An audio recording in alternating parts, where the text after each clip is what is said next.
आज हम समय यात्रा यानी कि टाइम ट्रेवल से जुड़ी एक सच्ची घटना के बारे में जानेंगे। यह घटना है जून 1991 की, जब एक रात 11 से 11:30 के बीच न्यूयॉर्क टाइम स्क्वायर के सामने एक आदमी अचानक से प्रकट हो जाता है। उसे देख के आजू बाजू के तमाम लोग आश्चर्यचकित हो जाते हैं। उसकी वेशभूषा वहां के सभी लोग से भिन्न रहती है, क्योंकि उस व्यक्ति ने 1800 सदी के कपड़े पहने थे और वो व्यक्ति भी आसपास का माहौल देखकर हैरान और परेशान हो जाता है और घबरा जाता है, मानो जैसे उसे लग रहा हो कि वो किसी अलग ही दुनिया में आ गया है। इसी बीच वो कुछ समझ पाए तब तक उसकी ओर तेजी से एक टैक्सी आ जाती है और उसे चोट पहुंचा देती है। उसे पोस्टमार्टम के लिए ले जाया जाता है। जब उसके सभी चीजों की तलाशी ली जाती है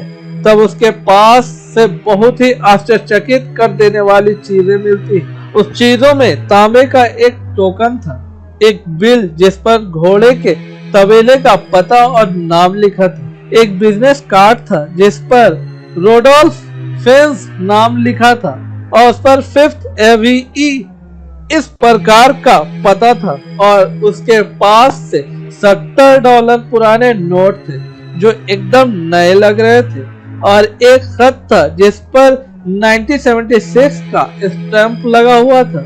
ये सभी चीजें पुरानी होकर भी बिल्कुल नई लग रही थी और उस व्यक्ति की उम्र लगभग 27 से 30 साल के बीच के थी। ये सभी रहस्यमयी चीजें को देखकर वहां के सभी पुलिस अधिकारी हैरान और परेशान हो जाते हैं। तो फिर क्यों न्यूयॉर्क पुलिस ने इस केस के इन्वेस्टिगेशन के लिए कैप्टन रिम को चुना? तो न्यूयॉर्क पुलिस में मिसिंग पर्सनल डिपार्टमेंट में काम करते थे और फिर कैप्टन रिम अपने काम में जल्द से जल्द लग गए।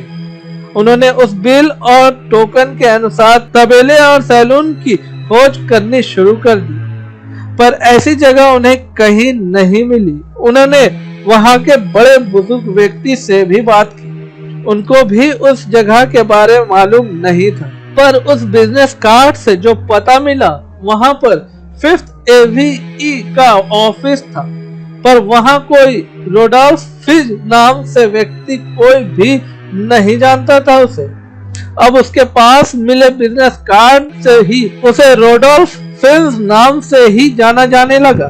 फिर कुछ दिनों बाद कैप्टन रिम को एक टेलीफोन डायरी में एक नाम दिखा, वो रोडोल्फ फिंच जूनियर, और ये टेलीफोन डायरी 1939 की थी।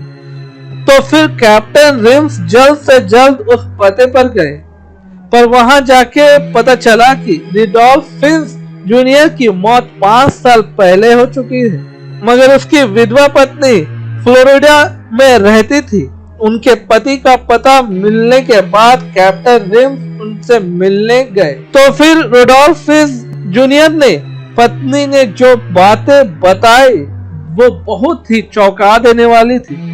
विधवा पत्नी ने उन्हें बताया कि रोडोल्फ फिंच सीनियर, ये व्यक्ति रोडोल्फ फिंच जूनियर के पिता है और वो 29 साल की उम्र में 1876 में अचानक गायब हो गए थे। उस विधवा पत्नी ने बताया कि एक दिन शाम को वो सड़क पर घूमने गए थे, उसके बाद ना ही वो घर वापस आए और ना ही उनको तब से किसी ने देखा। इसकी पुलिस कंप्लेंट भी तब की थी। ये पूरी बात सुनकर कैप्टन रिम बहुत ही हैरान और परेशान हो गए। फिर उन्होंने 1876 की लापता लोगों की पुलिस फाइल देखी तो उन्हें विश्वास हो गया कि विधवा पत्नी ने जो बातें बताई वो सब सच थी।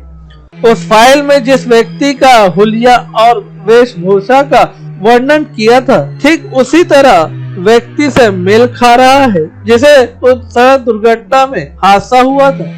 इससे यह निष्कर्ष निकलता है कि रोडोल्फ फिंच ये व्यक्ति अचानक टाइम ट्रेवल करके अपने समय से 75 साल आगे भविष्य में आ गया था, पर दुर्भाग्यवश कुछ समझ पाए उनकी सड़क में हादसा हो जाता है। यह अब तक की सबसे बड़ी समय यात्रा की घटना मानी जाती है और तब से रोडोल्फ फिंच को एक टाइम ट्रेवल्स माना जाता है जो अपने समय से अचानक टाइम ट्रेवल करके भविष्य में 75 साल आगे आ जाता है। दोस्तों, इस तरह की कहानी सुनने के लिए, रियल स्टोरी सुनने के लिए मेरे चैनल को सब्सक्राइब करें और बेल आइकन प्रेस कर ले। तो चलिए मिलता हूँ नेक्स्ट स्टोरी के साथ।